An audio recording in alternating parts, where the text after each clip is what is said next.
विभीषण जी जब तक अपने बल पर जिए रावण की लात खाते रहे, विभीषण जी डरते रहे। पर जब से राम जी की शरणागति ले ली तो उसी जो भाई मारता था उसी को हरा दिया। हरा नहीं दिया, मिटा दिया। हम तुम्हें बताना ये चाह रहे, जब तक हम तुम अपने बल पर जिएंगे तो मार खाते रहेंगे, और जिस दिन परमात्मा की शरणागति प्राप्त कर लेंगे उसी दिन जिनसे मार खा रहे वो भी तुम्हारे सामने हार जाएंगे। चाहे वो संकट हो, चाहे वो विपत्तियां हो, चाहे वो उपद्रव हो। इसीलिए मेरे प्रियजनों, भगवान बड़े दयालु हैं, पर भगवान शरणागति से प्राप्त होते हैं। कैसे? ये शरणागति क्या है? शरणागति है भगवान का हो जाना। हम दर्शन करने आए, भगवान के हो गए।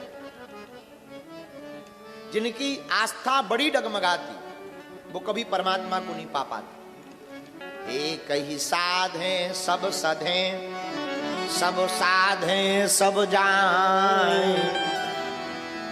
एक को जो साधता है वही परमात्मा को पा पाता है। बहुत से लोग सर्वत्र भागते रहते, हाथ कुछ नहीं लगता।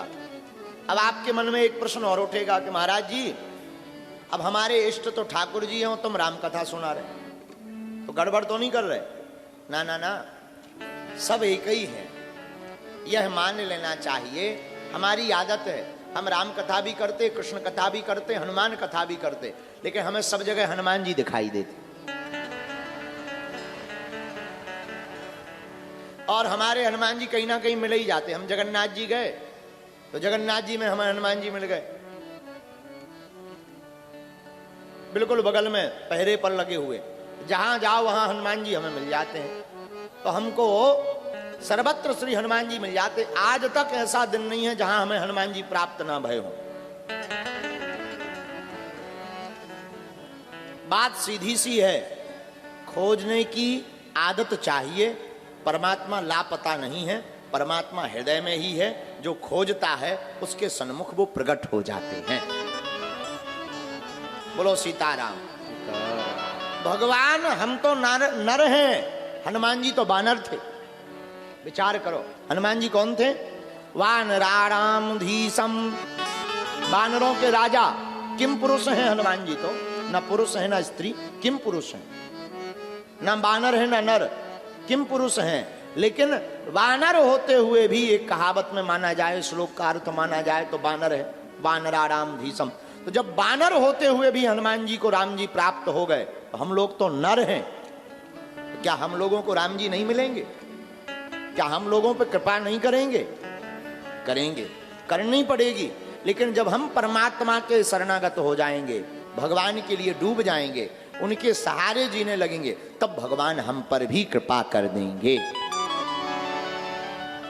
हम तो नर हैं सो तो छोड़ो, भगवान तो पशु पक्षियों पर भी कृपा करते हैं। अजगर करे न चाकरी, पंछी करे न काम, दास मलूका कही गए, सबके दाता सबके राम जी हैं। हमने एक कथा पढ़ी, हम आपको सुनाते हैं।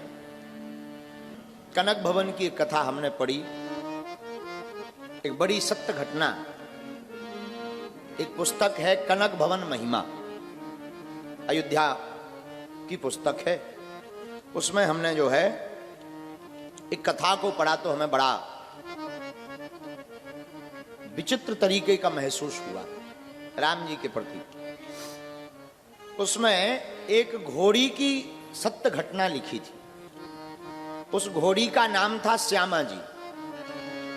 जो अयोध्या में कनक भवन है वो टीकमगढ़ के राजा ने बनवाया। वहां आज भी टीकमगढ़ के राजघराने के लोग सेवा करवाते हैं। पुराने जमाने में जब उस मंदिर की देखरेख व्यवस्था टीकमगढ़ महाराज को प्राप्त हुई, राजा को, तो वो कनक भवन में दो मूर्तियां हैं। एक मूर्ति जिनके हम लोग दर्शन करते, दूसरी मूर्ति है चल मूर्ति। जो यात्रा के लिए रथ पर बैठाई जाती है तो चल मूर्ति कहलाती, तो उसके लिए घोड़ी का रथ, घोड़े का रथ बनाते हैं। तो राजा ने एक घोड़ी भेजी, छोटी बच्ची, वो वहां गई। धीरे धीरे कनक भवन सरकार से उसका नेह जुड़ गया, बिल्कुल सत्य घटना बतला रहे हैं।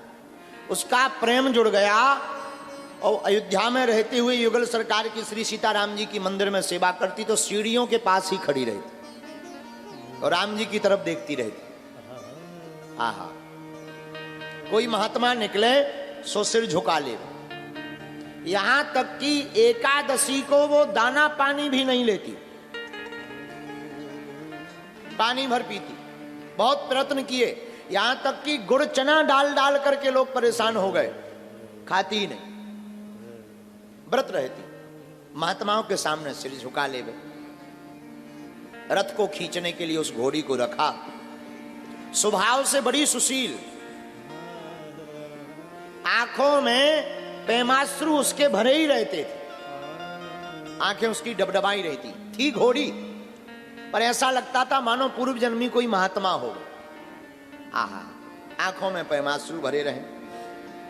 संतों ने उसका नाम श्यामा घोड़ी रख दिया, श्यामा जी रख दिया, श्यामा जी, बड़ी प्यारी थी, नाम श्यामा जी रख दिया। धीरे धीरे समय बीता, घोड़ों का जल्दी बुढ़ापा आ जाता है, उसका बुढ़ापा आ गया। तो मैनेजर ने विचार किया कि अब ये बूढ़ी हो गई है, दूसरी घोड़ा को मंगवाना है, तो एक काम करें, इसको भेज देते हैं और राजा को पत्र लिखेंगे, वहां से वो दूसरी भेज देंगे। तो मैनेजर रेलवे स्टेशन गया। उस जमाने में अयोध्या नहीं, फैजाबाद रेलवे स्टेशन होता था, अब तो नाम बदल गया। फैजाबाद रेलवे स्टेशन पर मैनेजर ने जाकर रेल मास्टर से बात किया, स्टेशन मास्टर से, कि हमको घोड़ी झांसी तक भेजना है, झांसी के बाद में राजा किसी को भेज करके टीकमगढ़ बुलवा लेंगे, तो क्या उपाय होगा? स्टेशन मास्टर ने कहा कि हाँ, एक उपाय है। क्या? हम अलग से डिब्बा लगा देंगे, उस डिब्बे में तुम भर देना और कुछ पैसे इतने इतने लगेंगे, जमा कर दो। मैनेजर ने 5 दिन बाद की तारीख लेकर के डिब्बा बुक कर दिया और पैसा कुछ कुछ जमा कर दिए। अलग से डिब्बा लगने की बात हो गई, अलग से डिब्बा जोड़ दिया जाएगा। घोड़ी रेलवे स्टेशन झांसी पहुंचेगी, वहां से पत्र भेज देंगे तो कोई ना कोई लेने के लिए आ जाएगा। पत्र भेज दिया गया, उसका किराया पहले ही जमा कर दिया, घोड़ी को भेजने की तारीख निश्चित हो गई। मैनेजर साहब कनक भवन वापस लौट आए। 3 दिन शेष रह गए। बहुत लोगों ने मना किया, मत भेजो, भक्त है, पर कर्मचारियों ने भी समझाया कि मत भेजो, यहीं रहने दो, बुढ़ापा है, कुछ दिन में मर जाएगी, यहीं पर शरीर छूटेगा, अच्छा रहेगा। तो मैनेजर ने कहा नहीं, वो तो नियम है, जब ये जाएगी तभी दूसरी आएगी, वरना प्रोटोकॉल नहीं निभ पाएगा और दिक्कत हो जाएगी, इसलिए वो अब भावनाओं में ज्यादा नहीं बहना चाहिए, और भावनाएं ठीक है लेकिन भेजना भी जरूरी है। ऐसे मैनेजर ने सबको समझा दिया। 3 दिन शेष बचे श्यामा जी को भेजने के, तो 3 दिन पहले से ही उसने चारा चरना बंद कर दिया, पानी पीना बंद कर दिया। पानी लेकर के जावे वो मुंह टेढ़ा कर लेवे और लगातार कनक भवन की ओर बैठी देखती रहवे और आंखों से अश्रुधार जलधार बहाती रहवे, मानो वो कह रही हो सरकार हमारा देह अवध में ही छूटे। आंखों से अश्रुधार बहावे अवध सरकार श्री कनक भवन की ओर। 3 दिवस पहले से त्यागा दाना पानी चारा, आंखों से बहती रही केवल आंसुओं की धारा। आंसुओं की धारा वो घोड़ी बहाती रही, श्यामा जी रोती रही, सीढ़ियों पर बैठे। रात दिन ये दशा देखकर कर्मचारी और परेशान भरे। श्यामा की आंखों में बहुत आंसू भरे, मानो प्रभु श्री राम जी से कनक भवन में प्रार्थना कर रही। श्यामा कहे रघुनाथ सुनो, करी सेवा बसी तुम्हारी राजधानी। श्यामा कहे रघुनाथ जू सुनो, करी सेवा बसी तुम्हारी राजधानी। वृद्ध भई यही ते सबने, बस औद अवध छुड़ावे की हट है ठानी।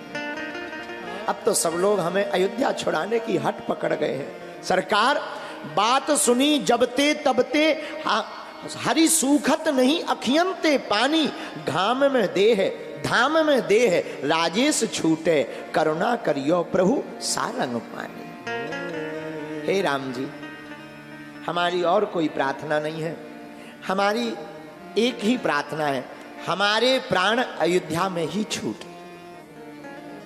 हम यहाँ सेवा करते रहे, हमारे प्राणांत भी यही हो गए। इस प्रकार से श्यामा घोड़ी प्रार्थना करती है। नाथ धाम से जुड़ा जो नाता वह न कभी छूटे, एक लालसा यही दया में देह अवध में छूटे। रोती रही, आंखों से पानी बहाती रही। धीरे धीरे 3 दिन भी गुजर गए। अब वो दिन आ गया जिस दिन जाना है। हालत खराब हो गई, चलने की भी स्थिति नहीं बची, पेट कमजोर पड़ गया। सेवकों ने कहा ले जाना उचित नहीं है, रास्ते में ही मर सकती है। मैनेजर ने कहा वो तो चाहे जो हो, टिकट बुक हो गई है, पैसा लग गया है, नियम है भेजना पड़ेगा, हमने पत्र भी भेज दिया। गले में रस्सा बांधा बड़ा सा, जबरदस्ती खचोर खचोर ले जाने लगे। वो जा नहीं रही। गलियों में अयोध्या की कनक भवन से जब बाहर ले जाने लगे, खचोरने लगे, तो वो बार बार मुड़कर कनक भवन की तरफ देखने लगे। मानो वो सोच रही हो कि अब लौट करके ये गलियां दोबारा प्राप्त नहीं होंगी, अब लौटकर कनक भवन सरकार के दर्शन नहीं होने, अब लौटकर शायद कभी दोबारा हम देख नहीं पाएंगे राम जी को। तो मुंह इस तरफ किए, बार बार मुड़ करके भगवान की तरफ देखबे, और सेवक खिचोड़ते जा रहे, जबरदस्ती कोई पीट रहा, कोई खिचोड़ रहा। चली गई। सेवक ले बरवस चले, श्यामा भई अति दीन, मनहु निकारत नोरते मीन शिकारी में। आहा, मन से भई उदास, तन से भई कमजोर, असिया असुआ भर भर देखती कनक भवन की ओर। आंखों में आंसू भर भर के कनक भवन की ओर देखती जाती। रेलवे स्टेशन पहुंच गए। रेलवे स्टेशन में जिस डब्बा में जाना था, रात को ट्रेन में जो डब्बा जोड़ा जाना था, उस डिब्बे में उसे डाल दिया। कुछ चारा रख दिया, पानी रखा उसने पिया नहीं, चारा रखा खाया नहीं, अचेत सी लेट गई और बार बार अवध सरकार से प्रार्थना करती, सरकार पूरा जीवन आपके चरणों में गुजारा, अब अंतिम क्षण में भी अपने चरणों में ही रखो। लेकिन कौन क्या जाने, विधि का विधान विचित्र होता है। डब्बा का गेट बंद कर दिया गया, कर्मचारी वापस आ गए, मैनेजर भी मन मार कर वापस आ गए। कर्मचारियों को तो पता था कि मुश्किल है, ये सुबह जिंदा मिले, रात में ही ट्रेन में इसके प्राण निकल जाएंगे। आहा, सब लोग मन में कहने लगे, भैया राम जी की देखो तो कितनी भक्तिनी है ये, विचार करो, जब वो पशु होकर के इतनी विह्वल है, तो राम जी को देख करके मनुष्यों का क्या हाल हुआ होगा। सब आंखों में आंसू भर भर रो रहे। श्यामा जी बरबस डिब्बे में पड़ी, अत्यंत दुखी, मरणासन्न अवस्था में है। डिब्बा के फाटक बंद हो गए, सब फ्री हो गए कि अब सुबह पहुंच जाएगी ट्रेन झांसी, क्या लेना देना। शांत पड़ी, उससे पर देह ना छोड़ा गया। श्यामा जी मुर्दे के समान शांत पड़ी, पर उससे ना देह छोड़ा गया। तन तो मजबूर राजेश रहा, मन को नहीं भाव से मोड़ा गया। पशु श्यामा की प्रीत जुड़ी इतनी, पशु श्यामा की प्रीत जुड़ी इतनी, प्रभु से भी वो तार ना तोड़ा गया। करुणा निधि ने ऐसी करुणा करी कि डिब्बा ही नहीं रेल में जोड़ा गया। पशु श्यामा की प्रीत जुड़ी इतनी कि प्रभु से वह तार न तोड़ा गया। और करुणा निधि ने ऐसी करुणा की कि रात को ट्रेन तो आई पर कर्मचारी डिब्बा जोड़ना भूल गए।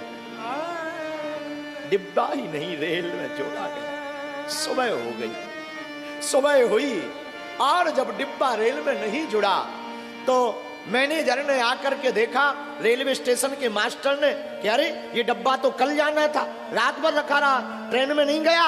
नाराज भय कर्मचारियों को, मूर्खो, नालायको, बड़ा अपराध कर दिया, कल से ट्रेन में बंद पड़ी है, खोलो जल्दी ताला। सब परेशान। डिब्बा खोला गया, अचेत अवस्था नहीं, श्यामा जी मर गए। लेकिन जो उसका प्रण था कि देह अवध में छूटे, उसका प्रण पूरा हो गया। और जब मर गई तो खबर भेजी कनक भवन में मैनेजर को कि हमसे भूल हो गई, बहुत बड़ी भूल हुई, क्षमा करें, भूल हमी से किसको दोष लगावे, श्यामा मरी पड़ी डिब्बे में, चाहो तो ले जावे। हमसे भूल हो गई, डिब्बा नहीं जोड़ा गया और श्यामा जी मर गई हैं। मैनेजर आए, सब कर्मचारी कहने लगे हमें तो पहले ही पता था, पर भगवान की बड़ी कृपा, इसकी देह अवध में छूटी। रिक्शा लेकर आए, रिक्शा पे ले जाने के लिए बड़ा सा रिक्शा लाए, पांव को बांधा, नीचे से रस्सा बांधा, खचोड़ करके लकड़ियों के सहारे नीचे उतारा, रिक्शे पर रखा। और जैसे ही रिक्शे पर रखा तो वहां पर एक कर्मचारी था, सफाई कर्मचारी कनक भवन का, उसका नाम था गुरुदीन। वो श्यामा जी की पूरी देखभाल करता था, भोजन चारा पानी का। तो गुरुदीन ने जैसे ही दशा को देखा तो रो पड़ा। और गुरुदीन की इच्छा थी कि श्यामा जी यहां से जाए ना, पर वो मैनेजर के सामने क्या करे बेचारा।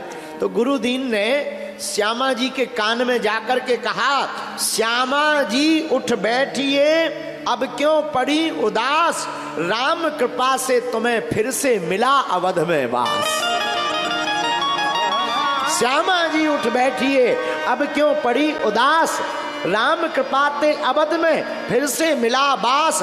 श्यामा के श्रवणन पड़े जमादार के बैन, जैसे ही कानों में बात पड़ी श्यामा जी के, और जैसे ही गुरुदीन ने कहा श्यामा जी उठ बैठो, अयोध्या में ही रहने लगी। श्यामा के श्रवणन पड़े जमादार के बैन, फिर से जीवत हो गई खोल दिए दूने,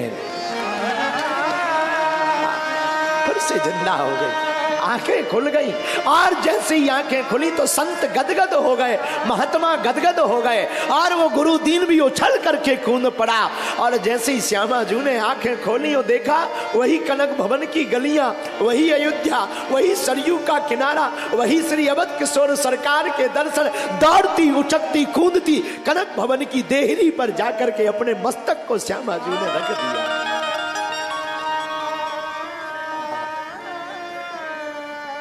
मस्तक को रखा और हाथ मस्तक को जैसे ही रखा और झरझर करके नैनों से नीर बहाती रही श्यामा जी, आंखों से आंसू बहाती रही श्यामा जी। महाराज 5 साल तक और जीवित रही, 5 वर्ष तक। फिर तो महात्मा खूब गले लगावे, श्यामा जी को खूब गले लगावे। श्यामा जी भी खूब गदगद होकर के अयोध्या की गलियों में कूदे, संतों के पास जावे, जो संत मिले सोई सिर झुका ले। में थी तो घोड़ी, पर ऐसा लगता था मानो ठाकुर जी की, राम जी की बिछड़ा हुआ कोई पुराना महात्मा हो। मेरे प्रिय जनों, हमारे राम जी इतने दयालु हैं, वो पशुओं पर भी कृपा कर देते। हम लोग तो नर हैं, अगर हम लोग उनके चरणों से जुड़ जाएं तो वो हमको भी कृपा करके अपने चरणों से सदा के लिए लगा ले। 5 साल और जीवित रही, फिर शरीर त्यागा। संतों ने वहीं उनकी समाधि बनाई। और धन धन श्यामा पशु होकर भी प्रीत राम से जोड़ी, जीवन भर सेवा में रहकर देह अवध में छोड़ी। धन धन श्यामा पशु होकर भी प्रीत राम से जोड़ी, जीवन भर सेवा करके देह अवध में छोड़ी। धन्य है श्यामा जी, देह तुमने अयोध्या में छोड़ी। मेरे प्रिय जनों, अगर भाव प्रबल हो तो परमात्मा भी प्रकट हो जाता है।